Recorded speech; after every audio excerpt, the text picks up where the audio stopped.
Praise lord. దేవుని నామంలో మీ అందరికి వందనాలు తెలియజేసుకున్నాను. ఉదయకాల సమయంలో దేవుని వాక్యాన్ని ధ్యానిద్దాం. మత్తయి సువార్త 12వ అధ్యాయం 43, 44, 45 వాక్యాల్లో ఉన్న సారాంశాన్ని మనం గమనిద్దాం.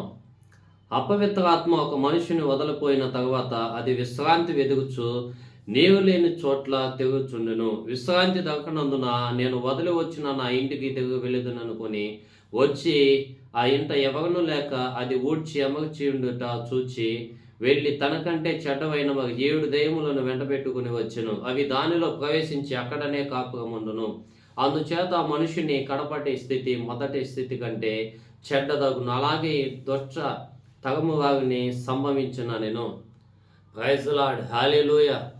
ఈ వాక్య భాగంలో చూసుకున్నట్లుగైతే ఒక మనిషికి ఒక దెయ్యం పట్టిన మనిషి ఉన్నాడైతే ఆ మనిషిని ఆ దెయ్యం వదిలి వెళ్ళిపోయిన తర్వాత అయితే ఆ దెయ్యం ఏం చేస్తుంది? నీవు లేని ప్రాంతాలు వెతుకుతూ ఉంటుంది. అంటే నీవుకి సాత్వికం ఏంటంటే వాక్యం.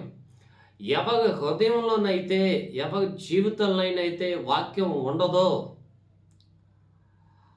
ఆ వాక్యము లేని వ్యక్తుల్ని వాళ్ళలో జగపడటానికి మరలా వెతుకుతూ ఉంటుందంట. అయితే ఎక్కడ చూసినా కానీ నీళ్ళే కనపడుతున్నాయి. అంటే ఏ వ్యక్తిలో చూసినా కానీ వాక్యమే ఉంటుంది. మరలా ఆ వదిలివేసిన మరలా ఆ వ్యక్తి ఇంటికి వెళ్దాం ఒకసారి ఎలాగుంది అని అంటే ఊడ్చి అమర్చుంది. అంటే ఆ వదిలిపోయిన ఆ వ్యక్తిలో వాక్యం లేదు. ఈ రోజున మన హృదయంలో వాక్యం ఉండాల. రోజున మన జీవితంలో వాక్యం లేకపోతే మరలా అది రీబ్యాక్ అంటే వెనక్కి వచ్చేస్తుంది. వాళ్ళ జీవితంలోకి వచ్చేసి ఇంకా 7 దెయ్యాలను ఎక్స్ట్రా తీసుకొస్తుంది.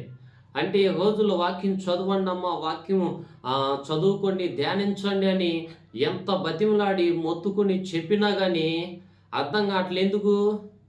దురాత్మలో ఆ వ్యక్తిలో జ్వరబడకుండా, ఆ వ్యక్తిలో నివసించకుండా వాక్యమే ఉండాలి. హృదయం అనే పలకల మీద వాక్యాన్ని రాసుకో అని సామెతల గ్రంథంలో వాక్యం తెలియజేస్తుంది. అయితే వాక్యం లేకపోతే మొదటి స్థితి కంటే ఇంకా